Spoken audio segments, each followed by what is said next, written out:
Hi, everyone. So today is Mother's Day, and I wish all the mothers out there a wonderful Mother's Day, as well as our beautiful Mother Earth. Now, today I'm presenting an interview that I conducted with a 17-year-old that I introduced to sensory compounding. So it's a separate recording, and I'm going to present that today. I was really excited actually to conduct this interview because this young man talks about the struggles that he had been dealing with.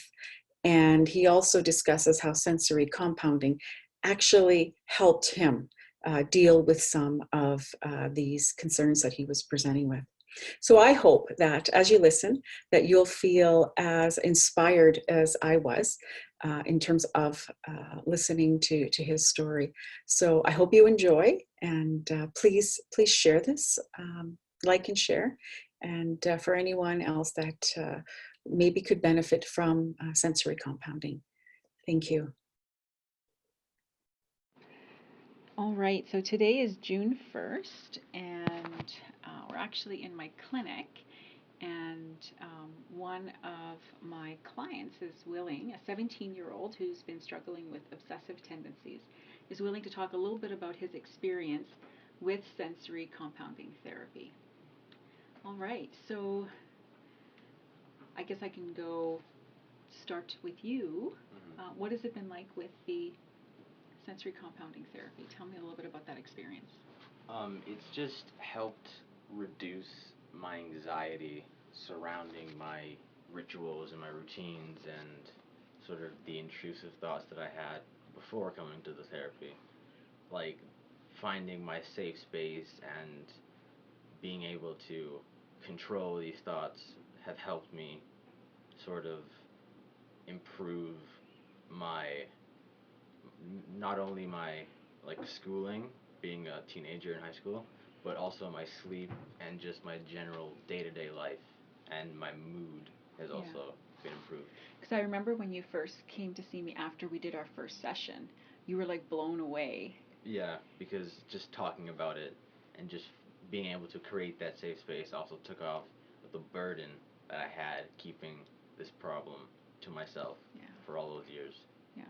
And so what were the strategies that you kind of learned through this therapy? Just to recreate the safe space. And the safe space is just a place in my mind that I created that I go to whenever I feel stressed. And Mm-hmm. for me personally, it was a, a bubble surrounded by a river Yeah. and a forest. And to recreate that, I would sort of use the smells that I Right. smelled while doing this therapy. And for me, that was the smell of roses. So Yeah. I would apply lotion that smelled like roses Right. whenever I was doing something stressful like an exam, Mm-hmm. or whenever I had to talk to a large group of people, I would do that. And there was this like the scent aspect, but there was also the taste aspect, Mm-hmm. which was sort of a fruity type of taste for me. Yeah. And I just recreated that by having fruit and stuff like that. Yeah, that's pretty cool. Yeah. So what I'm hearing you say is that the sensory part of it was Yeah. kind of like the triggers Mhm. to help you get back into that safe place Mhm. and help you get back to that place where you can actually reduce your anxiety Mhm. and reduce your stress and be able to focus. Mhm. One of the things you'd mentioned was that you had an exam Mhm. and um, I guess the result was pretty good. Yeah, it was an exam in one of the classes that I'd been failing prior to coming to see April, and I the result I got on the exam after I had used all these techniques to recreate that safe space was 14% higher than the Wow. result I had on a test that I did prior to Mm-hmm. doing therapy. That's fantastic. I know. Well, I think it just, to me, it just speaks to your dedication too, Mhm. right? To be able to put this into practice. And it sounds like you've been given those skills, and now you have those skills Yeah. as you move forward. Mhm. How many sessions did you come to see me, I guess, or Only 5. yeah, Yeah, because we started mid-March and today is the 1st of June. So only 2.5 months, I would say. that's pretty Yeah, amazing. and I've progressed this much. So when we talked about, just so that that we're clear, when we talked about the obsessive tendencies, what were things that you were doing that kind of impacted your day-to-day functioning? It was spending too much time washing my hands. It was spending too much How time. much time? Oh, approximately like half an hour to, I think the most that I ever spent in the bathroom was 45 minutes just scrubbing down on them. And there was the hand washing, and there was the using all the soap and the shampoo while taking a shower. And So your parents weren't too happy about yeah, that. because I had to buy more and more soap and stuff. So yeah, it just wasn't a fun experience because cause there was just the fact that I was wasting so much, and also it just took my time away from me as well, and it also took a toll on my body because I started to get scars and bruises Yeah. and cuts around my hands. Yeah. So yeah. Wow. Now, Mom is here too, and I just wanted to get just a brief comment from Mom. What have you seen with the changes? Have you noticed anything? Yes, I have. I seem like he's not washing his hands that much. Yeah. He's sleeping so well. Okay, so sleep has really improved. Sleep has improved. He's not getting angry at all. Hmm. So his anger. His anger. Yeah.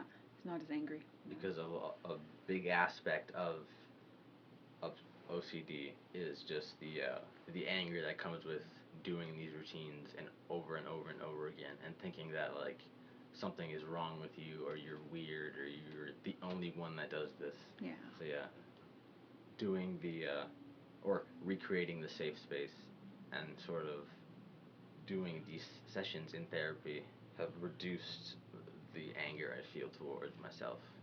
Wow. And you talked before about when you first came to see me, there was that feeling of not wanting to live. Hmm. Yeah, there was. I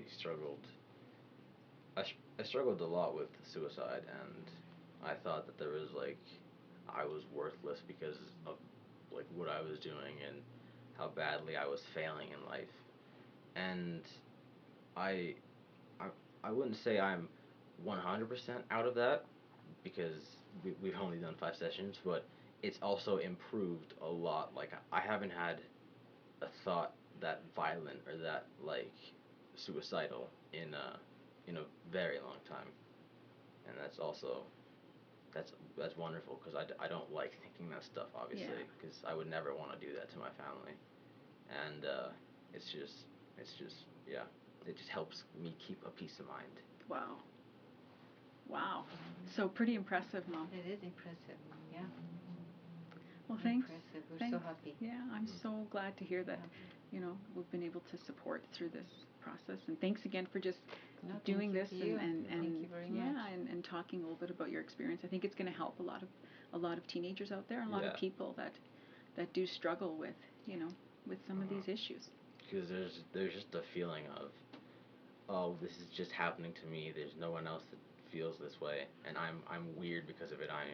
I'm like I'm some outcast or because of it, and that's not the case because like I've been researching mental illness myself because of all the therapy we've been doing, and I've like noticed that a lot more people suffer from it than they'd like to admit. Yeah. So yeah, I hope my experience sort of helps anyone that it can. Awesome. Mhm. Thank you, you guys. Thank Yeah, you. thank Okay, you. bye.